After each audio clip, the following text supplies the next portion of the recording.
Bismillah. Assalamualaikum warahmatullahi wabarakatuh. Alhamdulillah. Alhamdulillahi rabbil alamin. Hamdan katsiran thayyiban mubarakan fih. Kama yuhibbu rabbuna wa yardah. Wa ashhadu an la ilaha illallah wahdahu la syarika lah. Wa ashhadu anna Muhammadan abduhu wa rasuluh.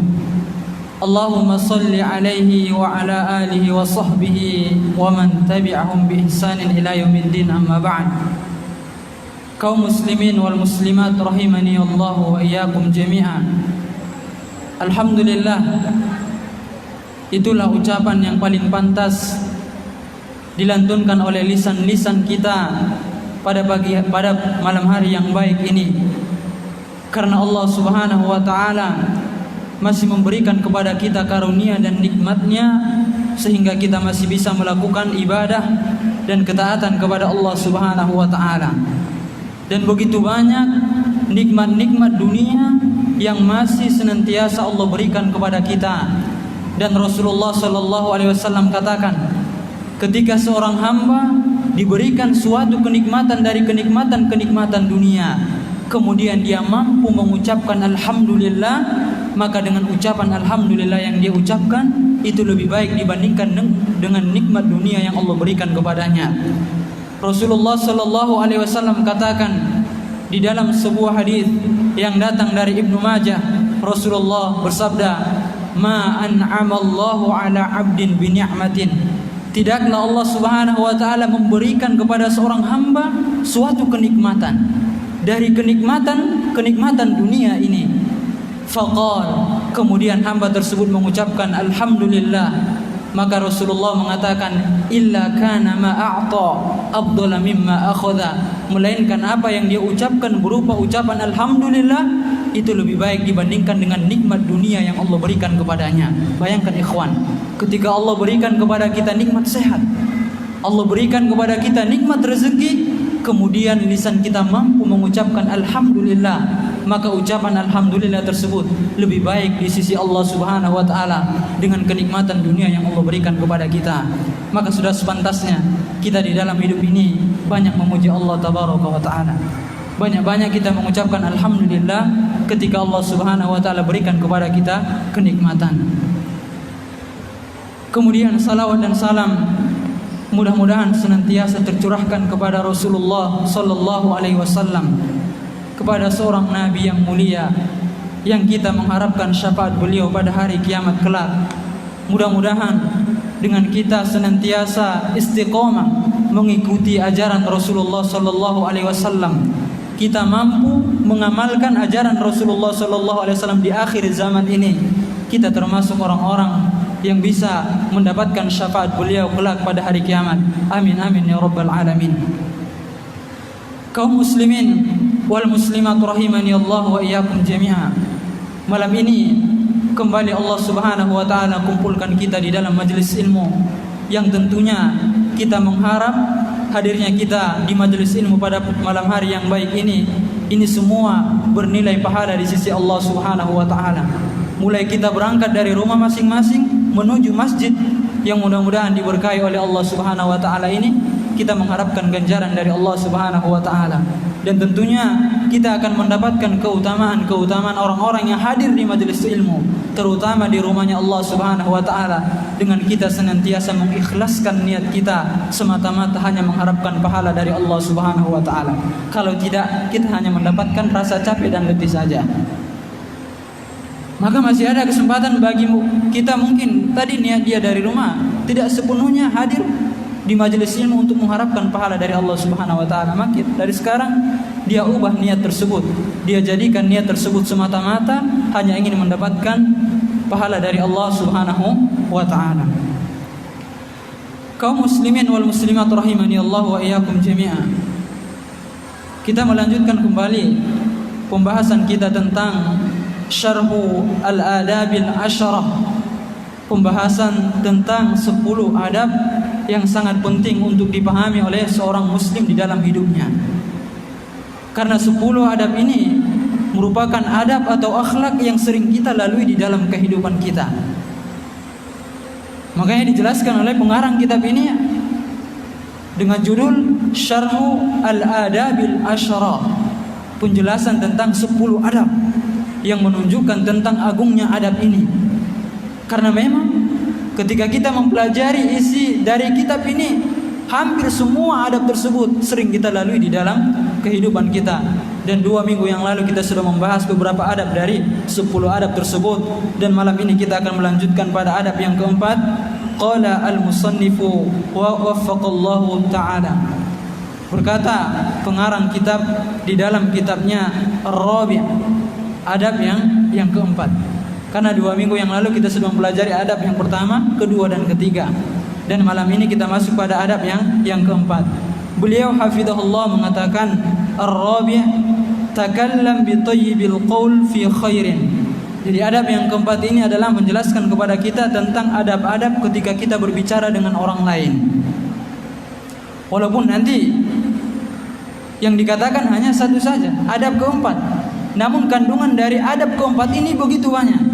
Di antaranya kata muallif hafizahullah, takallam bi thayyibil qaul fi khairin. Yang pertama di antara adab berbicara adalah hendaklah kita mengucapkan kalimat yang thayyib dan mengandung kebaikan. Kalau kita ingin berbicara kepada siapapun itu, baik kepada anak kita, kepada istri kita, kepada orang lain, maka hendaklah pembicaraan kita mengandung kalimat yang baik, kalimat yang thayyib dan mengandung kebaikan. Makanya Rasulullah sallallahu alaihi wasallam mengatakan di dalam sebuah hadisnya, "Man kana yu'minu billahi wal yaumil akhir falyaqul khairan aw liyasmut." Barang siapa yang beriman kepada Allah dan hari akhir, maka hendaklah dia berkata yang baik. Kalau tak ada perkataan yang baik, maka lebih baik dia diam. Jadi lisan yang Allah berikan kepada kita ini kaidah di dalam menggunakan hanya 2 ini saja, tidak ada kaidah yang ketiga. Kalau sesuatu yang akan kita sampaikan mengandung kebaikan, maka silahkan kita berbicara. Tetapi kalau seandainya perkataan yang kita ucapkan tidaklah mengandung kebaikan, atau kita masih ragu apakah saya ucapkan ini mengandung kebaikan atau tidak, maka sebaiknya kita diam. Maka Rasulullah mengatakan, barang siapa di antara kalian yang beriman kepada Allah dan hari akhir, maka berkatalah dia yang baik. Yang baik aja dia ucapkan. Kalau tidak ada yang baik, maka hendaklah dia diam. Maka Al-Imam Asy-Syafi'i rahimahullah ketika mensyarah hadis ini, beliau menjelaskan kepada kita yang dimaksud dengan hadis ini adalah, beliau mengatakan, man arada an yatakallam, siapapun orangnya kalau dia ingin berbicara dengan orang lain, falyufakkir, maka hendaklah dia pikirkan terlebih dahulu. Kalau dia melihat apa yang akan dia ucapkan mengandung kebaikan, maka boleh dia berbicara. Tetapi kalau seandainya dia masih ragu ini, nanti ini mau mendatangkan manfaat atau mudarat nih, dia ragu, masih ragu nih, apakah akan memberikan manfaat atau mudarat, maka kata Imam Asy-Syafi'i rahimahullah, lebih baik dia diam. Maka kalau kita ingin selamat dari bahaya lisan ini, kaidahnya hanya 2 saja. Kita diperbolehkan berbicara ketika apa yang kita sampaikan mengandung kebaikan. Yang kedua, kalau tidak mengandung kebaikan, lebih baik kita diam. Maka wajar, menjaga lisan ini merupakan amalan yang sangat agung. Sampai-sampai ada seorang sahabat datang kepada Rasulullah sallallahu alaihi wasallam. Hadis ini datang dari Abu Ayyub Al-Ansari radhiyallahu anhu. Ja'a rajulun ila Nabi sallallahu alaihi wasallam. Seorang laki-laki datang kepada Rasulullah. Biasanya kalau para sahabat datang kepada Rasulullah dalam tujuan kebaikan, pasti ingin bertanya, ada keperluan yang berkaitan dengan akhirat mereka. Beda dengan kita. Kadang-kadang kita jumpa datang ke rumah kawan atau ke rumah ustaz, tujuannya macam-macam. Tapi sahabat ini datang kepada Rasulullah sallallahu alaihi wasallam, apa kerjanya? Beliau mengatakan, ya Rasulullah, alimni wa aujiz. Wahai Rasulullah, berikan kepadaku sebuah nasihat. Tapi nasihat tersebut tak usah panjang-panjang, ringkas aja nasihatnya. Kadang-kadang kan kalau nasihatnya terlalu banyak, lupa juga kita mana poinnya, mana intinya gitu kan. Jadi sahabat ini datang, wahai Rasulullah, berikan kepadaku nasihat, tapi ringkas nasihatnya, ringkas tapi padat. Maka Rasulullah Shallallahu Alaihi Wasallam mengatakan di dalam hadis ini ada 3 nasihatnya.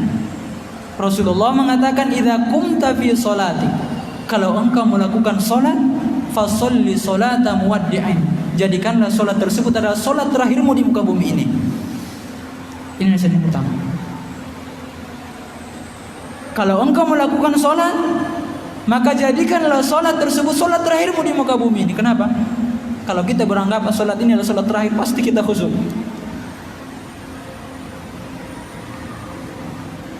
Kemudian yang kedua, wala takallam bi kalamin ta'tadiru min. Janganlah engkau mengucapkan suatu kalimat yang kelak pada hari kiamat engkau akan meminta udzur dari kalimat tersebut.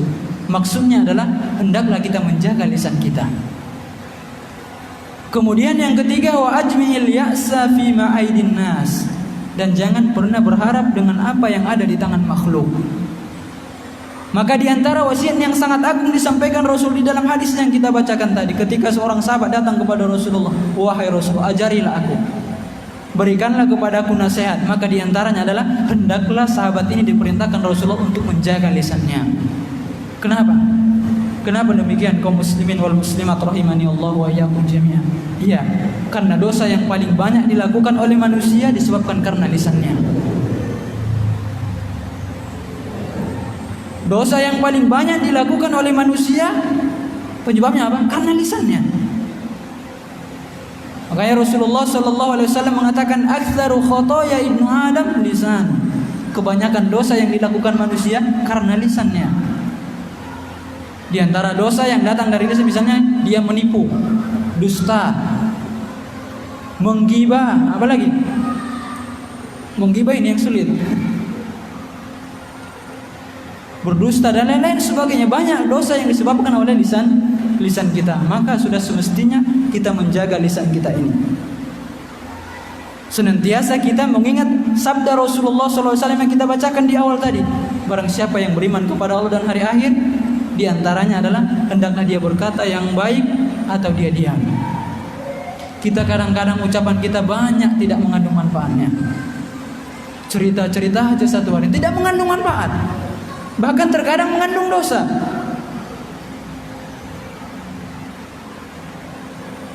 Kalau perkataan kita atau ucapan kita masih dalam perkara-perkara yang mubah, masih mendingan ya kan. Dia khawatirkan lisan kita ini, ucapan-ucapan kita ini mengandung perkara-perkara yang dosa, perkara-perkara yang diharamkan oleh Allah Subhanahu wa taala. Makanya kadang-kadang tidak bagus juga kita sering-sering ngumpul dengan orang lain. Setiap hari ngumpul di warung terus, entah apa yang diceritakan. Boleh kita ngumpul bersama kawan-kawan, silakan. Tapi hendaklah perkumpulan kita itu adalah perkumpulan dalam rangka mengingat Allah Tabaraka wa taala. Jangan sempat perkumpulan kita itu mendapatkan laknat dari Allah Subhanahu wa taala karena yang kita ceritakan tak apa-apa yang kita ceritakan. Cerita istri orang lah, cerita sipuran lah, cerita sipuran dan sebagainya, tidak mendatangkan manfaat. Bahkan bisa jadi terjatuh ke dalam perbuatan ghibah. Maka orang yang pintar, di antara tanda baiknya keislaman seseorang, dia tinggalkan segala sesuatu yang tidak memberikan manfaat untuk kehidupan akhiratnya. Bahkan kata para ulama, kalau kita ingin mengetahui seseorang itu bagaimana, lihat ucapannya. Karena lisan ini adalah penerjemah apa yang ada di dalam hati kita. Biasanya seperti itu. Karena hati kita ini hanya Allah yang tahu dan diri kita sendiri. Dan itu bisa diterjemahkan diantaranya dengan kita lihat ucapannya. Makanya Rasulullah Shallallahu Alaihi Wasallam di dalam sebuah hadis dikatakan, la yastaqimu imanu abdin, tidak mungkin istiqomah keimanan seseorang. Hatta yastaqima qalbu, sampai hatinya juga istiqomah. Wa la yastaqimu qalbuhu, dan tidak mungkin hatinya istiqomah. Hatta yastaqima lisanu, sampai lisannya juga istiqomah. Bisa dipahami ikhwan? Tidak mungkin keimanan seseorang istiqomah sampai hatinya istiqomah, dan tidak mungkin hati seseorang istiqomah sampai lisannya juga istiqomah. Karena ketika hati seseorang baik, maka dia akan menjaga lisannya. Jadi kalau ada orang mengatakan hati anak ini udah mantap keimanannya, kata dia, Udah bersih hati ini, kata dia. Udah mantap keimanan kepada Allah dan Rasulnya. Tapi kita lihat lisannya sering mengucapkan kata-kata kotor, sering menggibah orang lain, sering berdusta dan lain-lain sebagainya. Kita katakan keimannya belum istiqomah.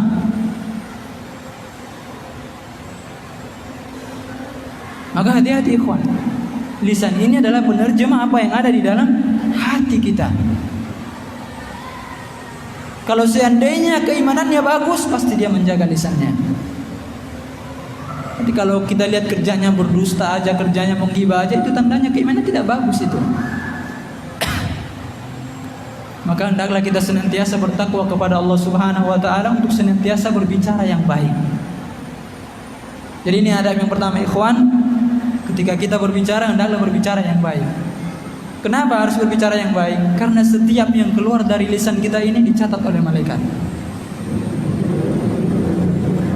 Setiap yang keluar dari lisan kita ini akan dicatat oleh malaikat.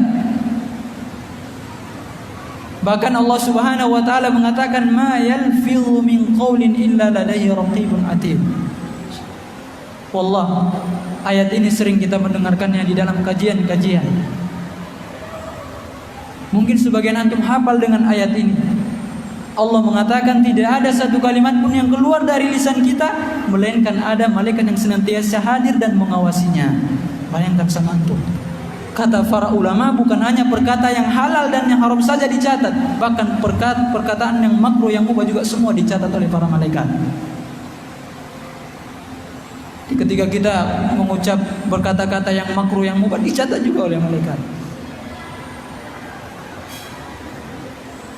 Dan hasil catatan hanya dua, imma itu kebaikan, imma itu keburukan. Tidak ada yang ketiga. Maka bertakwalah kita kepada Allah Subhanahu wa taala untuk senantiasa berucap yang baik-baik saja. Jadi ini yang pertama, adab yang dijelaskan di dalam kitab ini. Kalau kita ingin berbicara, berbicaralah dengan kalimat yang thayyib yang mengandung kebaikan. Kemudian yang kedua, wakhfid sautaka mutamahhilan fi haditsika. Hendaklah ketika kita berbicara dengan orang lain, kita merendahkan suara kita. Maka di antara adab kalau kita berbicara dengan orang lain, kita rendahkan suara kita. Jangan misalnya kita berbicara dengan suara yang kasar, yang keras, sehingga mengganggu orang lain, sehingga orang lain merasa bersedih karena suara kita mungkin kuat, kasar, dan lain-lain sebagainya. Bahkan ini di antara nasihat yang disampaikan oleh Luqman di dalam Al-Quran. Makanya Luqman ini adalah seorang yang soleh sehingga diabadikan namanya di dalam Al-Quran. Sampai-sampai ada nama surah Luqman. Di antara nasihat yang disampaikan oleh Luqman kepada anaknya adalah Allah Subhanahu wa taala mengatakan waqasid fi mashyika waghdud min sautik. Wahai anakku, berjalanlah dengan sederhana. Yang dimaksud dengan berjalan dengan sederhana, Imam As-Sa'di menjelaskan di dalam kitab tafsirnya adalah hendaklah dia berjalan dengan penuh ketawaduan. Hendaklah dia berjalan tidak dibarengi dengan kesombongan, dan hendaknya dia juga berjalan tidak malas-malasan. Jadi ini yang dimaksud dengan sederhana di dalam berjalan. Jadi tidak misalnya jalannya seperti tentara. Tidak boleh, biasa-biasa saja. Hendaklah dia berjalan dengan penuh ketawaduan, penuh ketenangan. Dia tidak berjalan dengan kesombongan. Dan hendaklah dia juga tidak bermalas-malasan. Maksudnya jalannya pelan-pelan gitu, entah kemana dia, terlalu lemas gitu. Kemudian wasiat berikutnya adalah waqtud min sauti, dan lunakkanlah suaramu ketika berbicara dengan orang lain. Ibnu Katsir rahimahullah menjelaskan apa yang dimaksud dengan lunakkanlah suaramu ketika berbicara. Hendaklah engkau tidak mengeraskan suara ketika berucap sesuatu yang tidak bermanfaat. Maksudnya adalah ketika kita berbicara, hendaklah kita berbicara dengan ucapan yang lemah lembut. Namun ini berlaku antara laki-laki dengan laki-laki, perempuan dengan perempuan. Jangan pula perempuan lemah lembut bicara dengan laki-laki yang bukan mahramnya. Ini haram. Walaupun di sini dikatakan merendahkan suara ketika berbicara laki-laki dengan laki-laki, seorang istri dengan suaminya ya harus lemah lembut. Tetapi jangan ini dipraktekkan seorang laki-laki terhadap wanita yang bukan mahramnya, atau seorang wanita yang kepada laki-laki yang bukan mahram. Jangan dipraktekkan. Maka di antara adab yang sangat agung adalah kalau kita berbicara dengan orang lain, maka kita rendahkan suara kita. Jangan kasar. Karena Allah Subhanahu wa taala menyukai perkara-perkara yang lembut. Rasulullah sallallahu alaihi wasallam mengatakan, innallaha rafiqun. Sungguh Allah Subhanahu wa taala adalah lemah lembut. Wa yuhibbur rifqa fi kulli amri. Dan Allah Subhanahu wa taala menyukai perkara-perkara yang lembut pada setiap perkaranya. Terutama seorang suami, yang lebih layak dia berucap lembut adalah kepada istrinya. Seorang suami berucap kepada orang tuanya, kepada istrinya. Jangan terbalik, ikhwan. Kalau sama kawan lembut, sama istri tak lembut. Ini terbalik namanya. Seharusnya yang berhak mendapatkan kelemah lembutan dari kita adalah istri kita yang pertama itu. Jangan pula kalau di luar terkenal orang yang lemah lembut, ya kan? Sampai ke rumah dapat cap stempel dari istri, ini bukan lemah lembut lagi.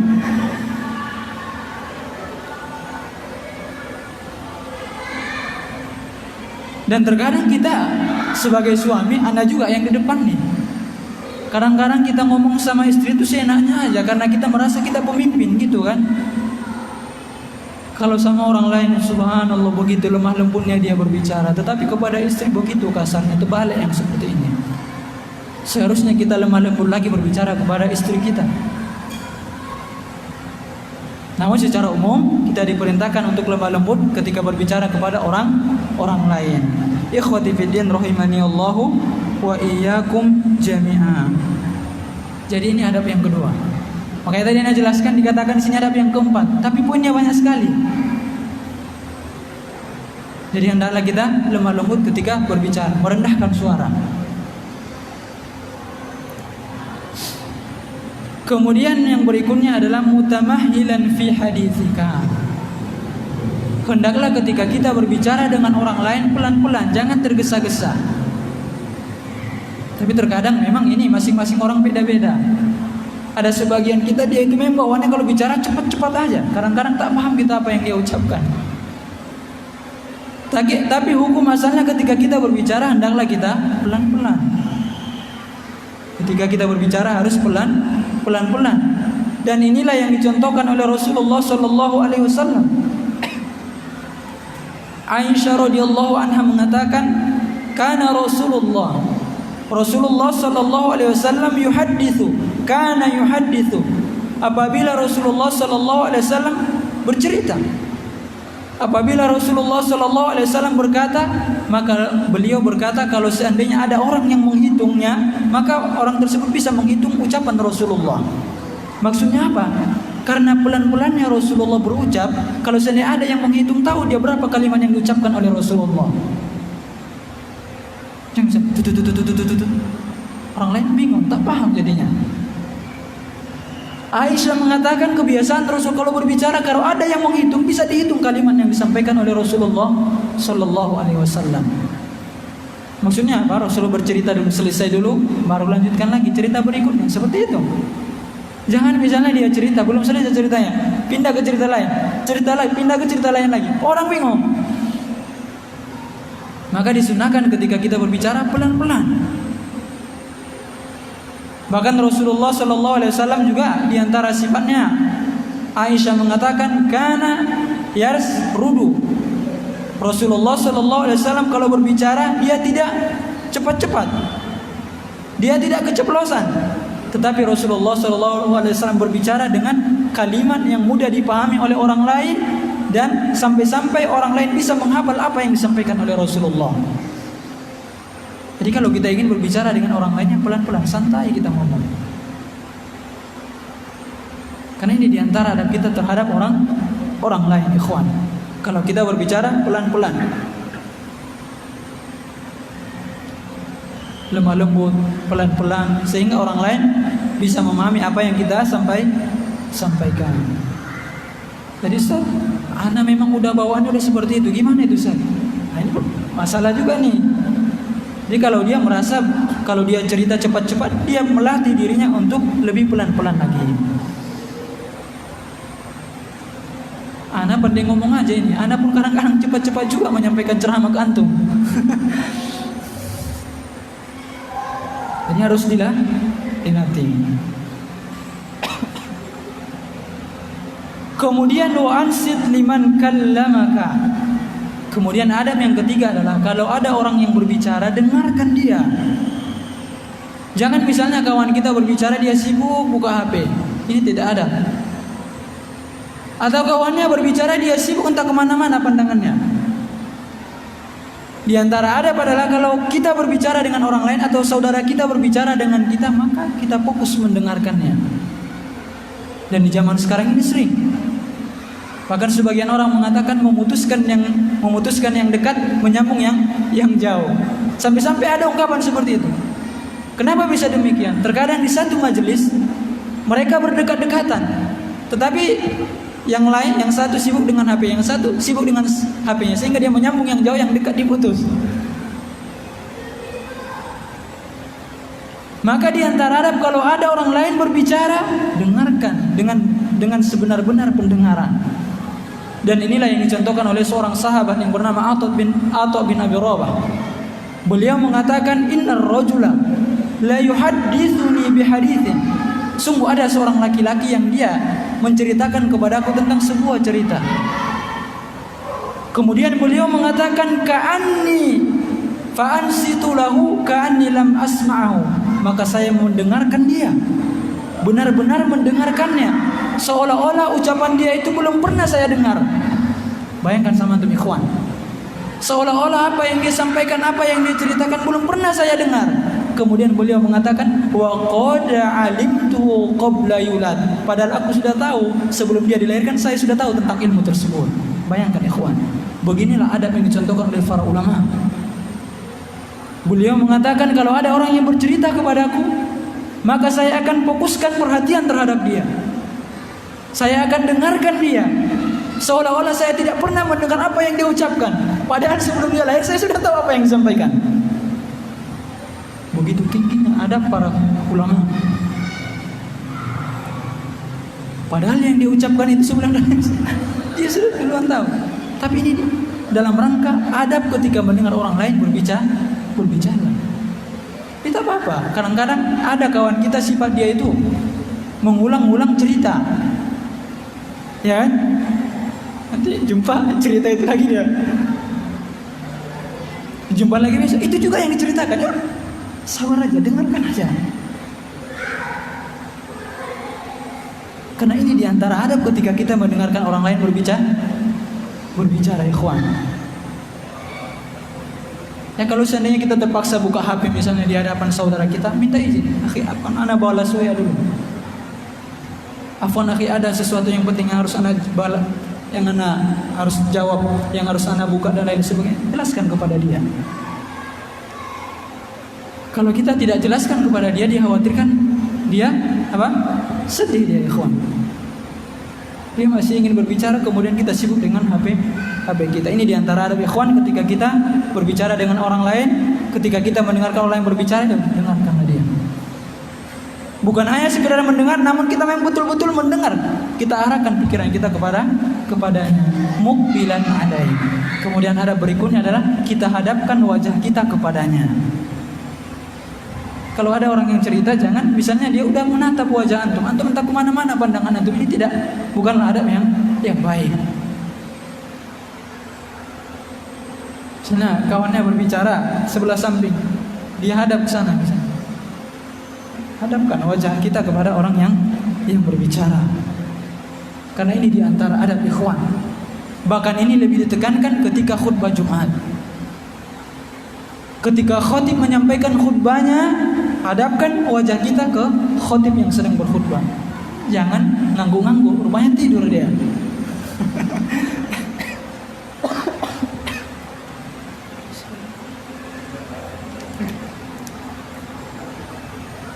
Ini diantara sunnah. Di hari Jumat ketika khatib menyampaikan khutbah, maka hadapkanlah pandangan kita kepada khatib. Terkadang dia mendengarkan khotib juga khutbah, tapi dia gini-gini aja. Dia tidak berdosa, tapi dia tidak mendapatkan keutamaan. Kalau seandainya dihadapkan wajahnya ke khotib yang menyampaikan khutbah, dia menjalankan sunnah Rasulullah SAW. Dan anda lihat hampir kebanyakan masjid di zaman sekarang ini sudah mulai melupakan sunnah ini. Kalau sudah khotib menyampaikan khutbahnya di atas mimbar, kebanyakan jamaah sibuk dengan dunianya masing-masing. Maksudnya ada yang udah tidur, ada yang udah dan lain-lain sebagainya. Jadi ini lebih disunahkan lagi ketika kita mendengar khotib. Dan ketika kita mendengarkan orang lain berbicara juga, ini di antara adab kita. Kita hadapkan wajahnya kepada orang yang berbicara. Makanya Ibnu Abbas radhiyallahu anhu suatu ketika mengatakan, li jalithi alayya thalathun. Teman duluku atau orang yang berbicara denganku mempunyai 3 hak, kata Ibnu Abbas. Ini menurut beliau. Orang yang duduk denganku atau teman yang duduk denganku ada 3 hak yang harus aku tunaikan. Kata beliau, kalau dia berbicara saya hadapkan wajah kepada dia. Ini yang pertama. Kemudian yang kedua, kalau dia datang maka saya akan melonggarkan tempat duduk untuk dia. Ini juga diantara adab. Ketika kita misalnya di majelis ilmu, ada kawan kita yang baru datang, antum longgarkan majelisnya. Antum berikan kepada dia tempat. Kemudian yang ketiga adalah ketika dia berbicara maka aku akan mendengarkannya. Ini diantara hak orang yang berbicara, ikhwan.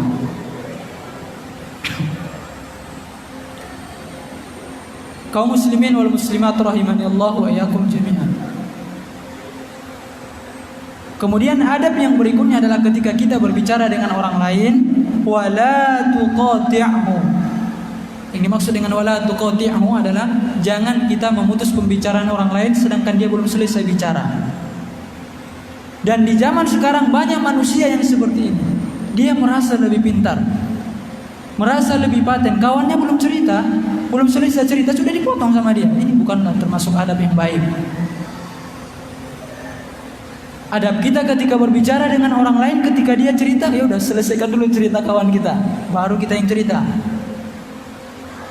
Tetapi kata para ulama, kalau seandainya apa yang diucapkan mengandung kemurkaan Allah, boleh kita langsung potong. Bisa paham, kita paham ya kawan? Misalnya dia menggibah orang lain, mencaci Allah dan Rasulnya, boleh langsung kita potong. Tetapi kalau dia masih bercerita tentang perkara-perkara yang mubah misalnya, tidak mengandung kemurkaan oleh Allah, dia dulu yang bercerita. Habis dia cerita baru kita yang bercerita. Makanya Imam Hasan Al-Basri mengatakan, jangan pernah engkau memutus orang yang berbicara ketika dia bercerita. Jadi ketika dia berbicara, silahkan dia berbicara dulu. Dan di zaman sekarang ini adab ini sudah mulai dilupakan juga. Terkadang subhanallah, di hadapan seorang guru, di hadapan seorang ustadz, dia merasa lebih mantap daripada gurunya. Terkadang seorang ustadz belum selesai menjelaskan suatu perkara, dia langsung sudah motong bicara. Ini bukanlah termasuk adab. Ini kita lakukan terhadap kawan kita, dia termasuk bukanlah perkara yang baik, apalagi dilakukan kepada seorang ulama, kepada seorang alim, maka ini lebih tidak layak. Jadi di antara adab, biarkan kawan kita selesai bicara dulu, baru kita yang bicara. Kecuali yang dia sampaikan mengandung kemurkaan Allah, boleh kita langsung potong cerita dia. Kemudian adab yang berikutnya, dan ini adalah adab yang terakhir kita pelajari pada malam hari yang baik ini, adalah tentang wala tataqaddam baina yadayil akabir bil kalam. Jadi di antara adab kita adalah jangan kita mendahului orang yang lebih tua dari kita dalam bercerita. Misalnya di dalam sebuah majelis ada orang yang tua. Misalnya kita diperintahkan untuk mengajukan sebuah pendapat, maka hendaklah kita dahulukan orang yang lebih tua dari kita untuk berbicara. Bisa dipahami ya ikhwan? Dalam perkara-perkara yang mubah. Adapun dalam perkara ketaatannya harus berlomba-lomba. Misalnya berada di saf pertama, Jangan pula dia yang datang, kemudian ada orang tua yang datang, ke depan aja lah. Ini tidak baik seperti ini. Karena berlomba-lomba sholat di saf pertama ini adalah kebaikan, ketaatan kepada Allah. Ini tidak berlaku dalam pembahasan kita. Namun yang dimaksud dalam pembahasan kita ini adalah perkara yang mubah, dalam perkara dunia. Jangan kita terlebih dahulu berbicara padahal masih ada orang yang lebih tua dibandingkan kita. Makanya Rasulullah mengatakan, amaroni Jibril an uqaddima al-akabir. Jibril memberikan nasihat kepadaku, memberikan wasiat kepadaku untuk senantiasa mengutamakan orang yang lebih tua. Sampai-sampai seperti itu, ikhwan. Dan ini yang dipraktikkan oleh Ibnu Umar radhiyallahu anhu. Suatu ketika Ibnu Umar duduk dengan sahabat-sahabat senior lainnya. Ya kan? Duduk dengan sahabat-sahabat senior lainnya. Kemudian datang suatu kelompok kepada Rasulullah. Lalu Rasulullah sallallahu alaihi wasallam mengatakan, inna minasy-syajar syajaratun la yasqutu waraquha. Sungguh ada satu pohon yang daunnya tidak pernah gugur. Biasanya kan kalau pohon itu daunnya gugur, bisa gugur. Rasulullah mengatakan ada sebuah pohon yang daunnya tidak pernah gugur. Wa hiya mathalul muslim. Dan pohon ini digambarkan dengan keadaan seorang muslim.